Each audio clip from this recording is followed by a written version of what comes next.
Ladies and gentlemen, children of the interwebs out there, especially in the strong style cinephile. Another fantastic episode of She-Hulk Attorney at Law, so let's geek about it for a scant few minutes. Now, closing moments of previous episode, we saw Jennifer get served with a lawsuit because Titania had copyrighted the name She-Hulk and wanted Jen to stop using it. This episode is takes up that issue, and we see a resolution to it.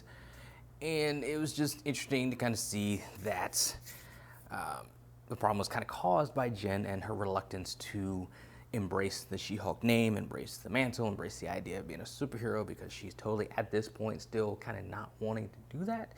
And she's caught off guard when Titania trademarks the name before her to kind of peddle her cosmetic line of, as Jennifer called it at one point, snake oil. Titania's lawyer brought up multiple instances where Jen said that she wasn't She-Hulk. It's not who she was. Jennifer and her lawyer tried to counter with that, saying that she was. And the resolution to the case kind of brought up the issue that I was talking about before, where it's kind of like, how are they going to deal with the fact that people want She-Hulk? They don't want Jen so much as they want She-Hulk. So Jen had to kind of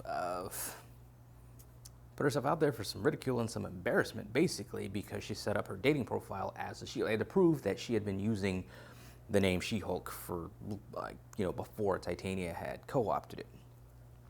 And it's proven through the dating app that she did. She set it up as She-Hulk.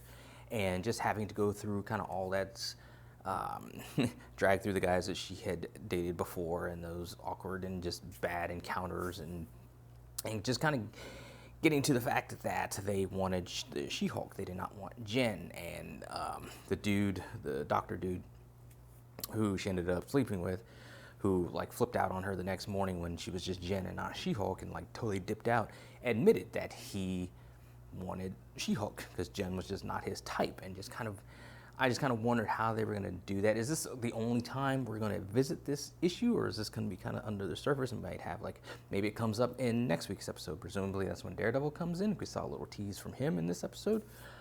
As he, I think, is going to be the person to kind of bring her in to further balance her as Jennifer and as She-Hulk, and kind of help her get to a more positive place by the end of the episode. Again, the episodes run kind of quick. It's funny, they have the typical sort of procedural endings where it's like stuff is going wrong, stuff is going wrong, stuff is going wrong. You have that one random conversation with a character when you're in a break room or just somewhere, and then the light bulb goes off, and then you have to go they figured it out, and they run off, and then we get to the next scene in the courtroom, and they're enacting whatever they just thought of, and they save the day. It's usually how these procedurals go, especially court procedurals. Kind of was the same thing in this. We see a resolution to it. Titania has to stop using the name She-Hulk, but it comes at the embarrassment and public shame of Jen, which she kind of just really doesn't seem to affect her all that much on the surface, but that's what I'm saying. I'm kind of wondering if we're going to go back to that in the next 4 episodes, because that's all we've got left, which is crazy. We're only having 9 episodes for the first season. This show's so good.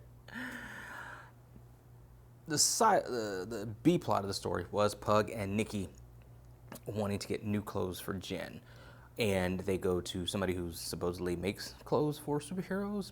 After some shenanigans, they end up getting hooked up with the guy who makes Jen some new suits, as well as, I believe he's the one who's going to make that, the purple and whatever other color jumpsuit that we see that she has.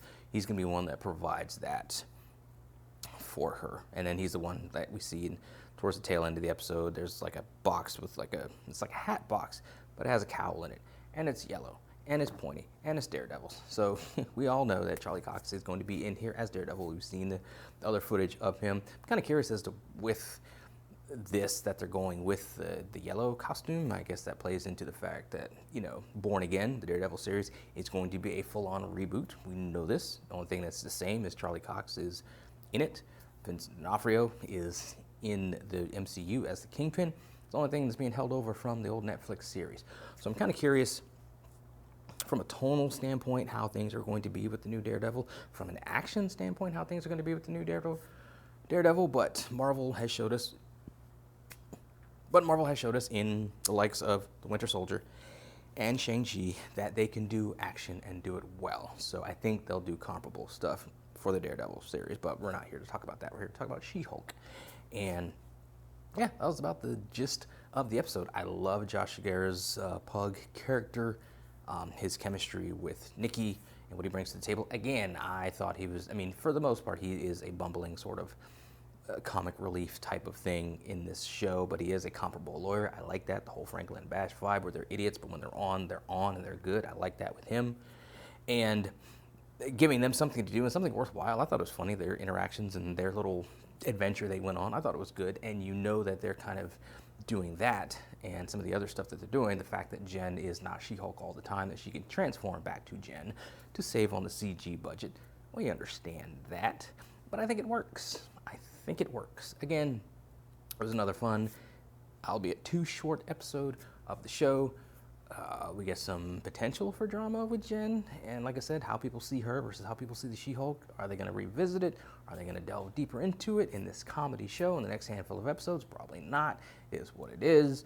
But again, I think the show is good. Stuff is still straight out of just who Jen is, and the stuff she goes through is still straight out of like the comic books. Titania is a bit of a change, but I can understand that because in the comics she's not a superpowered social influencer. But you get some adaptations, you get some compromises, you get some changes, some tweaks to kind of make the stories that we know and love in the comics work in our current society and our current days and times. So having Titania be who she is in the context of the show totally works within these days, and social influence, social media influence and all that kind of crap. So it all works. It's a good show. So I talk about this, so I get recommendations for stuff that's, channels and stuff that are talking about She-Hulk, and 90% of the time it's just in the negative. It's so annoying. This is a good show. It's good, it's funny, you have a laugh, it's quick, it's bite-sized, get in, get out, and get on with your day or your evening or whenever you're watching it. So it's good to me.